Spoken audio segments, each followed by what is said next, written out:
আসা যায় বিস্তারিত খবরের দিকে। স্কুল সার্ভিস কমিশন যখন তালিকা প্রকাশ করলো দাগিদের, সেই তালিকা প্রকাশ করার পরে কিন্তু তুমুল বিতর্ক তৈরি হয়েছে। তালিকায় 1806 জনের নাম এবং তাতে একেবারে হইচই পড়ে গিয়েছে, যেখানে বিরোধীরা সম্পূর্ণভাবে দাবি করছে যে এই তালিকা অসম্পূর্ণ, এতে গরমিল রয়েছে এবং একই দাবি কিন্তু তুলেছে আবার দাগি শিক্ষকদের একাংশ ও অন্যদিকে আইনজীবীরাও। দেখুন,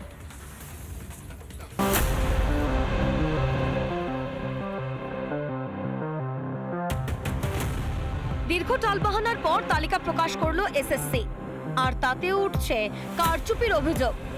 যে তালিকা প্রকাশ করা হয়েছে সেটা মূলত উত্তরপত্রের জালিয়াতি ও র্যাঙ্ক জাম্পের অভিযোগের ভিত্তিতে। এর বাইরেও প্যানেল উত্তীর্ণ ও প্যানেলের বাইরেও যারা নিয়োগ পেয়েছে তাদের নামের তালিকা কোথায়, প্রশ্ন তুলে এমনটাই অভিযোগ বিজেপি।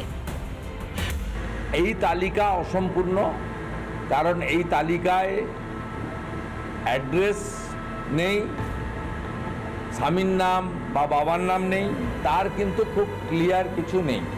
এর মধ্যেও জাগলারি আছে, সরকারের অস্বচ্ছতা প্রমাণ আছে। কোন প্রক্রিয়ায় হয়েছে চাকরি চুরি, তালিকায় বাকি দাগিদের নাম কোথায়? উত্তরপত্রে কারচুপি, র্যাঙ্ক অদল বদল, সাদা খাতায় চাকরি, প্যানেল সময়সীমা পূরণের পর নিয়োগ, প্যানেলের বাইরে থেকে নিয়োগ। প্রকাশিত তালিকা অনুযায়ী সংখ্যাটা মোটে 1806। প্রকাশিত তালিকাতেও বিস্তর কারচুপি। যে তালিকা দেওয়া হলো সেই তালিকা অসম্পূর্ণ তালিকা, সম্পূর্ণ তালিকা দেওয়া হলো না। আসলে টেন্টেড ক্যান্ডিডেটদের সঙ্গে রাজ্য সরকার, এসএসসি এবং বোর্ড আগেও ছিলেন, বর্তমানেও রয়েছেন, সেটা বোঝানোর জন্যই এই লিস্ট 1 বলে অসম্পূর্ণ তালিকা দেওয়া হলো। কিন্তু লিস্টটা যে দিয়েছে এটাও একটা জালিয়াতি করে, যাতে মানুষ কাউকে চিনতে না পারে, আইডেন্টিফাই করতে না পারে, সেই জন্য কে কোন স্কুলে নিয়োগপত্র পেয়েছেন তাও দেওয়া হয়।